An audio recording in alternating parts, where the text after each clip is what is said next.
All right. Unless I come upon some spontaneous footage of some animals or whatnot, I don't record those stalkers no more because I don't want them to dilute my YouTube videos. You know what I'm saying? I've already pretty much illustrated and the point about and them and exposed them. So anyways,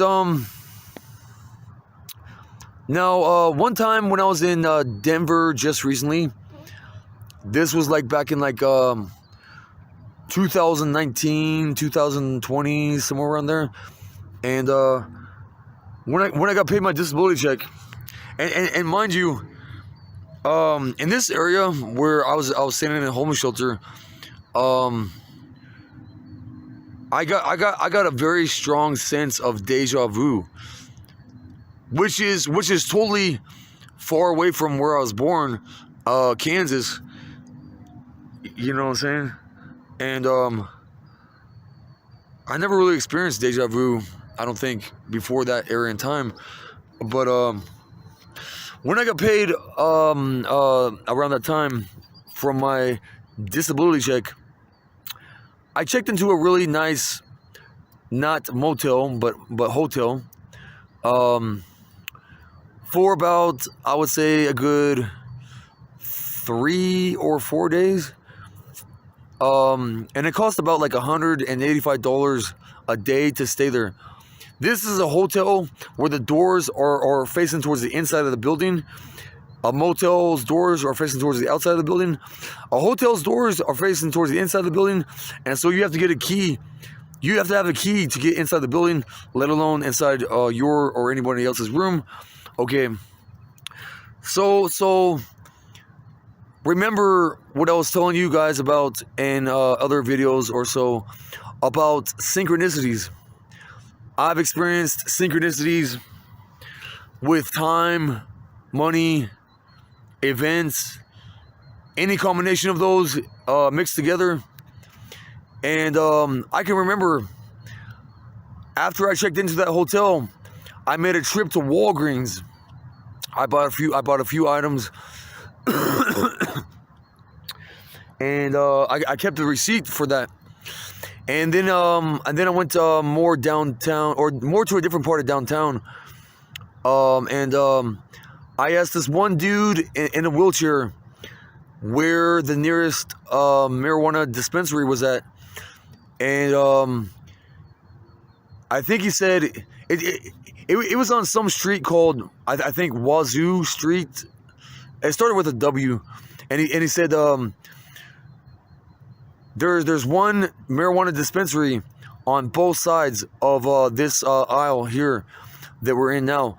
That was by Subway. I talked to him, and anyways, so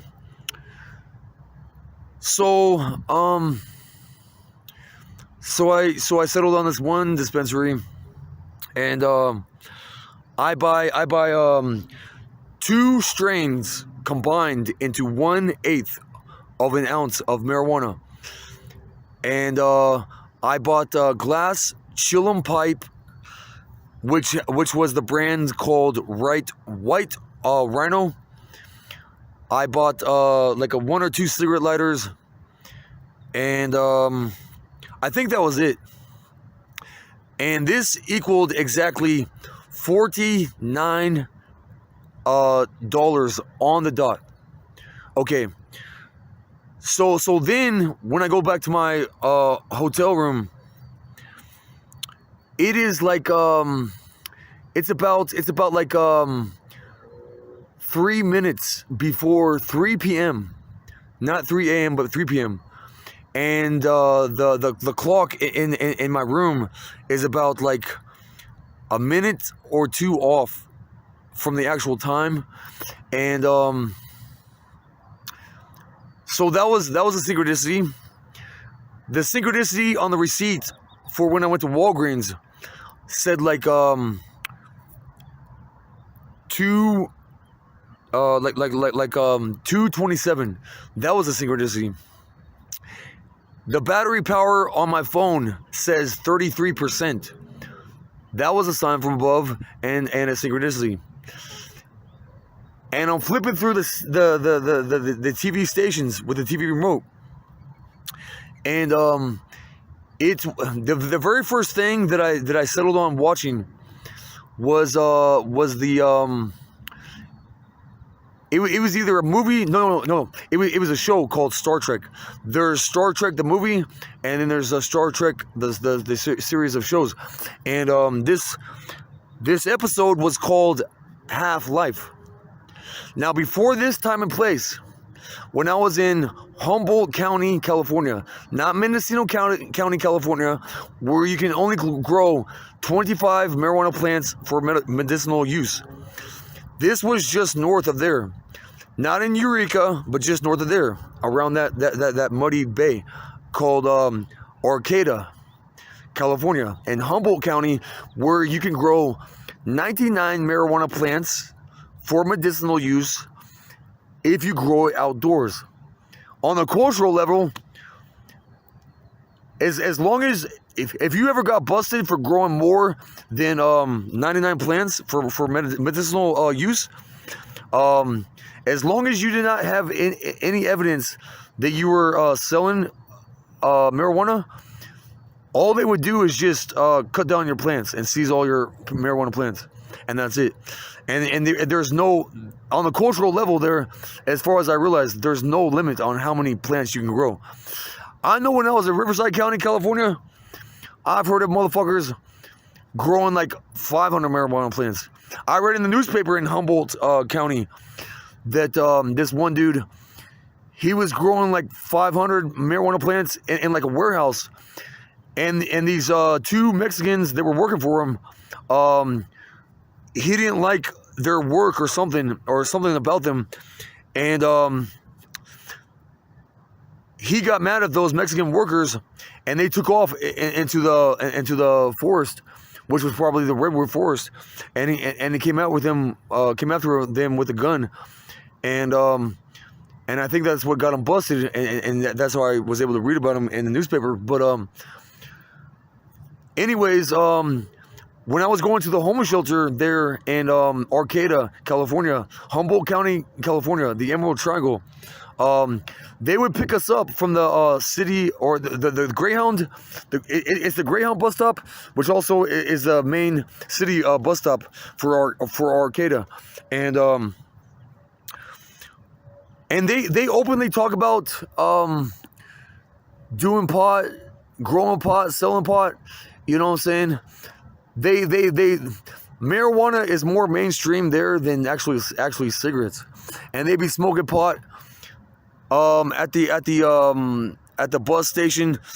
There's like a day homeless shelter resource place right within the same parking lot, just on the other side of the parking lot, same block of the bus station. People would freaking smoke hash all day long, to the point where they feel drunk.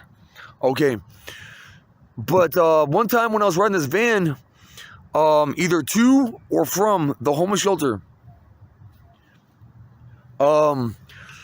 somebody said, if you are not married, he said something to the effect of, if you are either not married or if you don't have a significant other or girlfriend, he said that's half a life.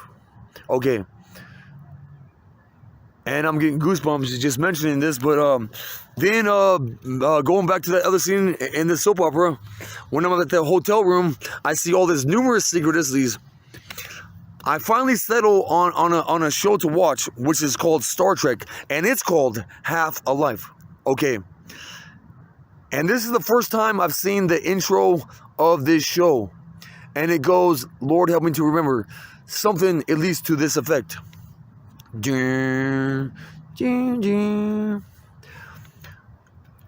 Space, the final frontier. We go to new worlds to search and seek out new life, to boldly go where no man has gone before. And I remember the title of that of that episode. And I was into child marriage back then, like I am now.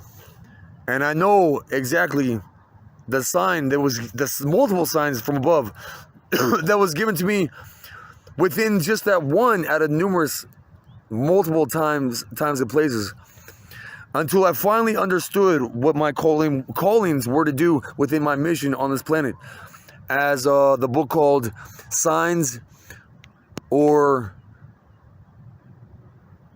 Signals and or Signs of the Dove talk about. Okay, I didn't know nearly as much as I do now about back then about interacting with children, marrying them, how child porn is legal, how in Yemen, where there's no minimum age limit for marriage,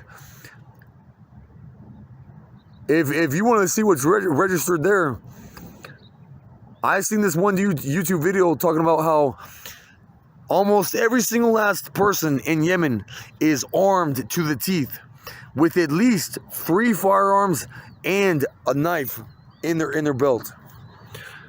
They don't let anybody tell them how to live their lives, you know what I'm saying? Because their lives are more legit than Americans. That's why Osama bin Laden called the West the corrupt West. When you see Rushdie's atlas on which countries have women that are the easiest to use and have a fling with, the further away that you go from the Middle East, the stupider people get in that regards. And it used to be that it was only Yemen and Saudi Arabia where it was the hardest to have a fling with a woman. And now there's other countries that jumped on board with that. It used to be Yemen and Saudi Arabia that were the hardest women to use, and then like it was other countries, but they were only in the Middle East. You know what I'm saying? And I have another video talking about the real reason why 9/11 happened, because it was meant to happen. Check out my other video about that if you haven't seen it yet. It's called the 9/11 timeline, and it explains why that was meant to happen. And I could actually prove this in Osama bin Laden's trial, but they never even let him go to trial. They just dumped his body in the ocean as if he was a piece of trash. I heard they let Hitler go to trial. You know what I'm saying? So what the fuck was up with that? You know what I'm saying? So anyways, that's all for now. Till next time. Bye.